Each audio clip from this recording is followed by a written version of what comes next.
자, 성경이 전 세계적으로 퍼지다 보니까 해석하는 데 있어서 각양각색의 사사로운 해석, 즉 private interpretation이 행해지고 2008년도 현재 전 세계 교파가 33,000개에 이른다는 통계가 있습니다. 성경이 얼마나 많은 언어로 번역이 됐느냐? 신구약 전체가 번역된 거는 약 700언어가 됩니다. 신약 성서만 번역된 언어는 1,500언어가 넘습니다. 그러니까 1,500 종류의 언어로 성경이 퍼졌어요. 좋은 얘기죠. 많은 사람들이 하나님의 말씀을 대하니까 좋습니다. 그런데 여기에 문제가 생겼어요. 성경을 해석하는 데 있어서 여러 가지 방법으로 성경을 해석합니다. 그래서 우리가 사실은 오늘부터 그 기도에 대해서 좀 자세하게 공부를 해야 되는데, 잠깐 성서 해석에 대한 기본적인 원리를 생각하고 기도에 대해서 공부를 하도록 하겠습니다. 자, 교파가 33,000개입니다. 그러면은 보통 그렇습니다. 그래, 너만 옳고 다른 사람들은 다 틀렸다는 얘기냐? 아니에요. 그 얘기가 아니에요. 오해하시면 안 돼요. 저만 옳다, 우리만 옳다라는 얘기를 하는 것이 아니고, 저와 같은 주장을 하는 성서학자들이 의외로 많습니다. 그러니까 그토록 말도 많고 탈도 많은 성서 해석에 있어서 가장 기본적인 원리는 두 가지가 있어요. 굳이 한국말로 표현하기가 마땅치 않아서 그냥 영어로 쓰는 것을 이해해 주시기 바랍니다. 하나는 exegesis 하고 eisegesi스입니다. 그러니까 성서 해석학, biblical hermeneutics,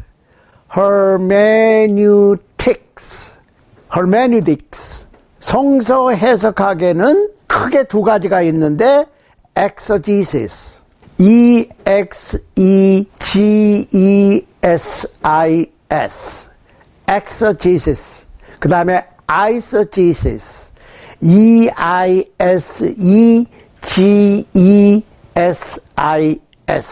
이 두 가지입니다. 그러면 과연 exegesis는 뭐고 eisegesis는 뭐냐? 이 exegesis라고 하는 뜻이 영어로 to lead out of, 그 얘기예요. 즉 밖으로 이끌어낸다는 뜻이에요. 그러니까 어떤 성경 속의 주제를 연구함에 있어서 그 주제에 관한 모든 조각들을 끄집어내서 하나의 큰 그림을 맞추는 거예요. 퍼즐 맞추기 같이. 퍼즐은 여러 조각이 있잖아요. 뭐 몇십 개짜리도 있고 몇백 개짜리도 있고 몇천 개짜리도 있어요. 그 피스 하나하나는 이해하기가 어려워. 그런데 그 모든 피스를 다 갖다가 맞추면 하나의 큰 그림이 나오는 거예요. 이거를 exegesis라고 그럽니다. E-X-E-G-I-S,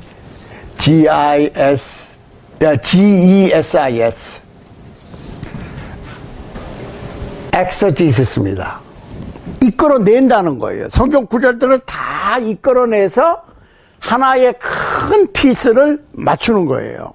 그러니까 객관적인 해석 혹은 공관적인 해석, 이렇게 얘기할 수 있겠어요. 이사야 선지자가 이런 얘기를 했어요. 제가 몇 번 언급을 했는데, 너희는 여호와의 책을 자세히 읽어보라. 이것들이 하나도 빠진 것이 없고 하나도 그 짝이 없는 것이 없으리니 이는 여호와의 입이 이를 명하셨고 그의 신이 이것들을 모으셨음이라. 자, 여호와의 책, 성서는 짝이 있다. 그러니까 성경을 공부하는 데 있어서 어떤 성경 구조를 아니면 어떤 주제를 알려고 그럴 것 같으면 그 단어나 문장을 분석하려고 그러지 말고 다른 성경 구절이 그 성경 구절을 해석해 주고 있으니까 그 짝을 찾아라 그 얘기예요. 그러니까 모든 성서는 여호와 하나님께서 명하셔서 기자들이 쓰게 했고 그 흩어져 있던 단권의 책들이 그러니까 약 40명의 기자들이 1600년에 걸쳐서 완성된 책이 신구약 66권 성서예요. 자, 한번 해보시라고. 이 40명은 신분도 각자 틀려. 왕부터 농부까지, 어부까지. 첫 번째 성서가 쓰여진 시기와 마지막 성서가 쓰여진 시기의 차이는 1600년이라니까요. 사람이 많이 살아야 1세기. 그러니까 100년을 산다고 그래도 거기에 16배를 건너뛰어서 야, 너는 이렇게 써, 너는 이렇게 쓰고 그래가지고 이렇게 저렇게 맞춰 할 사람이 없다는 거죠. 인간은. 생각하면 가만히 해보시라고. 성경이 1600년을 걸쳐서 쓰여졌는데 40명의 기자들은 다른 세대를 살았고 다른 말도 했어. 다른 지역에 살았어요. 성경 기자들이 다 한꺼번에 모인 적이 없어요. 다른 세대를 살았으니까. 이 기자들이 다 1600년에 걸쳐서 다 사는 건 아니고 이 사람들은 성령님의 감동하심으로 책을 대필해서 남겼단 말이에요. 그리고 또 다른 시대에 다른 기자들은 또 다른 책을 써서 남겼고 그런데 여호와의 신이 성령께서 이걸 수집하게 했다. 그래서 구약 39, 신약 27권 해서 66권이 되는 건데 이게 다 짝이 있다는 거예요. 그런데 어떤 주제를 연구함에 있어서 이사야 선지자의 선언대로 짝을 찾아. 그거를 내가 분석하고 내가 연구해서 많이들 하시는데 열심히 하시는 건 좋아. 그런데 그게 바른 성서 해석법이 아니라는 거예요. 그러니까 어떤 주제가 있으면 그 문장 하나만 가지고 그 문맥상에서 그 구절만 가지고 그거를 막 해석해가지고 내 나름대로의 뜻을 찾아내는 것이 아니고 다른 성경 구절들을 대입시켜서 전체 그림을 봐라. 그래, 피스가 이렇게 모자이크처럼 퍼즐처럼 나오면은 이 전체 그림을 봐야 되는데 요거 하나만 달랑 가지고 막 분석을 해서 전체를 설명하다 보니까 교파가 몇 개요? 33,000개. 교파가 33,000개예요. 2008년도 통계입니다. 지금은 통계가 못 나와요. 하도 많아서. 그러면 도대체 누구 얘기가 맞느냐? 뭐 구교가 맞느냐, 신교가 맞느냐, 로마 카톨릭이 맞느냐, 프로테스탄트가 맞느냐, 뭐 그 안에서도 또 무슨 교회가 맞느냐, 무슨 교회가 맞느냐. 그러니까 예를 들어서 뭐 구원론만 보더라도 무슨 절대 예정이 있고 절대 자유의지가 있고 여러 가지로 의견이 분분한데 그 모든 결과가 뭐예요? 엑서지시스를 몰라서 그러는 거예요. 성경을 해석함에 있어서 그냥 하면 된다고 생각하는 거거든요. 그러면 다른 것도 뭐라고 그랬어? 아이서지시스라고.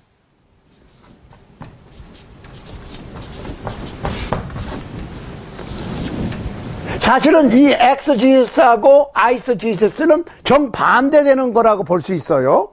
이 얘기는 to lead into. 아까 이거는 뭐라고 했어요? to lead out of. 인데 into 집어넣는다. 그러니까 이끌어들인다. 그런 뜻인데 어떤 성경 구절이나 본문을 자기가 연구하고 알아낸 자기가 원하는 뜻으로 자기 주관적 해석을 하는 방법이에요. 그러니까 결론적으로 자기 자신의 의견을 피력하기 위해서 그 성경 구절을 사용합니다. 그러니까 이거를 굳이 한국말로 표현하자면 자기 해석, 주관적 해석, 아까 이건 뭐라고 그랬어요? 객관적 해석이라고 그랬죠? 주관적 해석, 사사로운 해석. 그런데 이거를 베드로후서 1장 20절 21절에서 금하고 있어요. Private interpretation. 그러니까 공부 많이 했다. 연구를 많이 했어. 아, 이거는 이러이러해서 이러이러한 뜻이다. 맞는 것 같아. 들으면 저분은 공부를 많이 했고 저분은 연구를 많이 했으니까 맞을 거다. 그 맞을 수 있어요. 그런데 문제는 정말 그 내용이 그 주제 전체를 얘기하는 것이냐, 일부분을 얘기하는 것이냐는 그렇게 따지면 맞지가 않지. 그러니까 쉽게 얘기하면 아이스지시스는 전체 그림을 보자는 거고, 엑서지시스는 그 전체에서 어떤 한 부분을, 내가 마음에 드는, 내가 선택한 어떤 본문을 분석해서 요거 하나로 전체를 해석하거나 주장하거나 설명하려고 그러는 거란 말이에요. 그러니까 베드로후서 1장 20절 21절에 보면 먼저 알 것은 경의 모든 예언은 사사로이 불 것이 아니니 예언은 언제든지 사람의 뜻으로 낸 것이 아니요 오직 성령의 감동하심을 입은 사람들이 하나님께 받아 말한 것임이니라. 자, 성령의 감동함을 입은 사람들이 하나님께로 받은 거니까 어떻게 해야 돼요? 내 마음대로 할 수가 없어. 어떻게? 이사야 선지자의 말씀대로 다른 성경 구절을 찾아서 그 모든 성경 구절들을 다 퍼즐처럼 맞춰봄으로 전체 그림을 보고 또 볼 수 있게 소개를 해주는 것이 진정한 성서 해석이에요. 그러니까 엑서지시스가 이 이성적인 판단을 하는 거예요. 제가 언젠가 말씀드렸지요? 머리는 차갑게 가슴은 뜨겁게. 열심을 하다 보면 가슴이 뜨겁다 못해 머리까지 뜨거워져. 머리가 뜨거워졌다는 얘기는 무슨 얘기예요? 정상이 아니야. 사고는 분명하게 해야 돼. 감정에 치우치는 것이 아니라. 그런데 머리가 냉철하다 보니까 가슴까지 차가워져. 그럼 죽은 거라니까. 식어버렸어. 열이 없다는 얘기는 무슨 얘기예요? 죽었다는 거야. 그러니까 가슴과 머리가 다 뜨거워지면 이렇게 원시안이 못 되고 가까운 거, 자기가 대하는 거, 자기가 본 것만을 주장하는, 또 그거를 너무 그 성경 구절만, 또 그 방법만 주장하다 보니까 그러잖아요. 보통 거짓말도 한 100여 번 그렇다라고 주장을 하면 사람들은 믿게 돼 있다고. 그러니까 옳고 그름의 기준이 그렇다라고 내가 믿으면 안 그런 건데도 그렇게 믿을 수밖에 없어. 반복해서 주장하다 보면 굉장히 조심해야 됩니다.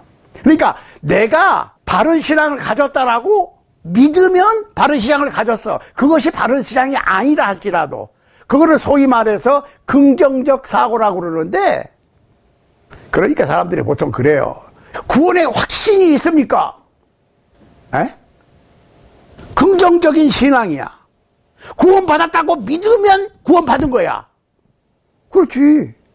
내가 구원받았다고 믿으면 내가 구원받았는지 안 받았는지 모르는 사람보다는 내가 구원받았다고 확신한다고. 그런데 내가 구원받았다고 긍정적으로 확신만 한다고 진짜 구원받았느냐? 그거 착각이라니까요. 그러니까 머리가 차가워질 필요가 있어. 그렇지만은 가슴은 뜨거워야지. 열심히 있고 최선을 다하는 게 있어야 된다 그 말이에요.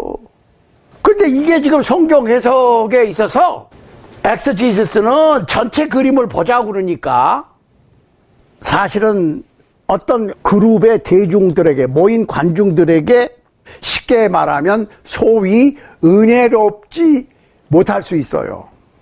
생각을 해보시라고. 그러니까 아이스지시스가 더 효과적인 것은 어떤 본문을 놓고 그 본문을 요리를 하고 온갖 미사여구를 사용하거나 그럴듯하게 설명을 하거든. 그러면 그런 것 같아.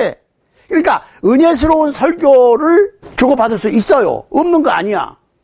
그런데 성경 전체의 흐름과는 맞지 않고 순간적인 관중들의 호기심을 자극하고 호기심에 호소하고 감정에 호소하는 성경 공부 방법이라고. 그래, 그럴듯해. 그렇지만 성경 전체의 흐름을 봤을 때는 아닐 수 있습니다. 자, 그래서 여기서 디모데 후서 2장 15절에 보면은 사도 바울이 사랑하는 믿음의 아들 디모데에게 이런 편지를 보냅니다. 네가 진리의 말씀을 옳게 분별하며 부끄러울 것이 없는 일꾼으로 인정된 자로 자신을 하나님께 드리기를 힘써라. 잘 보시라고. 자신을 하나님께 드리기를 힘쓰는데 어떻게? 부끄러울 것이 없는 일꾼으로 인정될 수 있게 노력해라. 100% 인정받는 사람은 없어요, 아무도. 그렇죠? 그러니까 계속 노력을 해라. 그런데 어떻게 해야 하나님 앞에서 부끄러울 것이 없는 일꾼으로 인정돼 갈 수 있느냐? 인정되도록 노력하는 거예요. 힘쓰는 거니까. 진리의 말씀을, 하나님의 말씀을 옳게 분별해라 그랬어요. 그러니까 여기서 rightly dividing이라고 그랬거든요. 그 얘기는 바로 구분하라는 얘기죠. 구분. 디바이딩, 자르다 이렇게 표현도 있는데 자르다는 말보다는 구분을 하는 거예요. 그러니까 rightly dividing이라고 하는 것은 다른 영어 번역판에는 accurately handling 하라 이렇게 돼 있다고. rightly dividing, accurately handling, rightly handling. 똑바로 취급하라는 건 취급주의. 하나님의 말씀 취급을 잘해야 돼. 취급을 잘못할 수도 있어요. 그러니까 내가 편파적으로 취급을 할 수도 있어. 내가 좋아하는 성경 구절만 강조하고 그거를 분석해서 설명을 잘하면 관중들의 호응을 받아. 그런데 그것이 과연 그 주제에 관한 하나님의 말씀의 전체의 뜻이냐? 아니라는 거죠. 이거 굉장히 중요한 거예요, 사실은. 그러니까 어떤 설교자가 설교를 아주 감동적인 설교를 잘 할 수 있어요. 그러면 대중들은 그냥 은혜스럽고 그냥 좋아. 그런 설교를 찾아다니고. 그런데 진짜 필요한 것은 넘어가 버려. 그러니까 자기의 사상을 전개하기 위해서 하나님의 말씀을 사용하는 것이지 하나님의 말씀을 전체를 바로 취급하는 것이 아니라는 거죠. 즉 하나님의 말씀을 가르치거나 전함에 있어서 내 의견을, 내 논리를 정해놓고 하나님의 말씀을 끼워 맞추면 다 맞게 돼 있습니다. 그게 아니고 어떤 주제에 관한 모든 성경 구절을 다 맞춰서 그 얘기는 그런 뜻이구나 라고 배우는 사람이 스스로 말씀을 토대로 해서 이해할 수 있게 해주는 것이 엑서지시스고, 어떤 한 부분을 강조하고 설명해서 감동을 줘서 그 사람을 따르게 한다 그러면 그거는 아이서지시스라고. 이거를 분명히 구분을 해야 되는데 구분을 못해요. 그러다 보니까 잘못 인도될 수도 있고 잘못 인도할 수도 있어요. 동서양을 막론하고 아주 유명하고 훌륭한 많은 대중들의 호응을 받던 설교자들이 문제가 생기는 경우가 있죠. 생각 한번 해보시라고. 제가 일일이 언급할 필요가 없어. 여러분들이 누구 생각이 난다고. 그러니까 exegesis라고 하는 biblical hermeneutics, 즉 성서 해석학 방법은 let the Bible speak to you, 영어로 얘기하면 성서가 당신에게 말하게 하라. let the Bible speak to you. eisegesis는 let me teach you the Bible. 내가 당신한테 성경을 가르치게 하라. 우리 성경 공부하자 이런 거 많이 하잖아요. 그죠? 그러면 성경 공부를 하는데 성서 속에서 성서가 성서를 말하게, 어떤 성경 구절들을 설명하게 하는 것이 바른 취급법이라는 거예요. 내가 어떤 성경 구절을 설명하고 가르치는 게 아니고 성서가 성서를 가르치게 하라. 이것이 exegesis. eisegesis는 내가 성경을 가르쳐 주겠다는 거야. 굉장히 위험한 겁니다. 사실은 내가 성경을 가르쳐 주겠다. 나한테 배워라. No. 분명히 성서가 성서를 설명해 주고 있는 거예요. 그러니까 성경 공부라고 하는 것은 성경 구절들을 맞추는 일을 하는 것이지, 성서 해석이라고 하는 것이 내가 어떤 본문을 분석하고 해부해서 그 뜻을 설명해 주고 가르쳐 준다고 하는 권위적인 의식보다는 어떤 성경 구절 내용을 다른 성경 구절로 하여금 설명하게끔 짝을 잘 맞추는 것이 올바른 성서 해석법이다. 그러니까 exegesis는 뭐라고요? Let the Bible speak to you. eisegesis는 뭐예요? I will teach you the Bible. 이런 얘기거든요. 그러니까 저는 eisegesis보다 exegesis를 선호하고 권합니다. 근데 어떤 방법을 택할지는 여러분들이 이제 결정해야 돼요. 제가 설명해 드렸으니까. 그래서 eisegesis를 지향하는 분들은 설교자든지 신학자든지 상관없어요. 이분들은 다 내가복음을 한 개씩 쓰는 분들이에요. 똑같은 내용을 가지고 주장을 하는데 성경 전체의 뜻을, 전체 흐름을 생각하지 않고 자기가 주장하는, 쉽게 얘기하면 자기가 성경을 읽다가 딱 꽂힌 그 부분만 가지고 전체를 설명하려고 그러니까 틀린 거는 아는데 맞는 게 아니라고. 맞는 것 같은데 맞는 게 아니란 말이에요. 그러니까 오늘날의 유명한 인기 있는 설교자들은 보통 eisegesis를 씁니다. 그분들이 실제로 연구 많이 하고 열심히 연구해서 잘 설명을 해. 은혜스러운 설교를 할 수 있어. 그런데 그 주제에 관한 전체가 아니라는 거. 그리고 자기가 좋아하는 성경 구절만 언급을 하니까 중요한 다른 부분도 그냥 넘어갈 수 있다는 거예요. 그래서 사실은 이게 굉장히 위험한 성서 해석법입니다. 다시 말씀드리면 결론적으로 exegesis는 그렇게 감동적으로 흥분되고 막 그냥 이렇게 선동적이고 은혜가 넘치는 성경 공부법이 아니에요. 그렇지만 머릿속으로 이게 이렇고 저렇고 해가지고 이렇게 돼서 이렇게 되는구나라고 본인이 스스로 그 주제에 관해서 깨닫게 성경 구절들을 설명하는 것을 이해하게 하는 방법이고, 또 하나는 어떤 주제 속에 여러 성경 구절이 있는데 그 중에서 한두 가지만 분석을 해서 클로즈업해서 은혜스럽게 내 논리를 전개하는 거예요. 그러다 보니까 구원론도 헷갈리고 교회론도 헷갈리고 예배론도 헷갈리는 거야. 이 교회 가면 이게 맞는 것 같고 저 교회 가면 저게 맞는 것 같고, 이 신학자가 주장하는 얘기 들어보면 또 맞아. 왜? 설명을 잘하니까 그게 맞는 것 같아. 다른 설교자 얘기를 들어보면 또 그게 맞아. 그러니까 가르치는 분들 또 헷갈리고 듣는 분들 또 헷갈리고. 그러니까 오늘날의 기독교, 그리스도교, 기독교 교파가 33,000개다 이 말이에요. 네가 하나님의 말씀을 옳게 분별하며 부끄러울 것이 없는 일꾼으로 인정된 자로 자신을 하나님 앞에 드리기를 힘써라.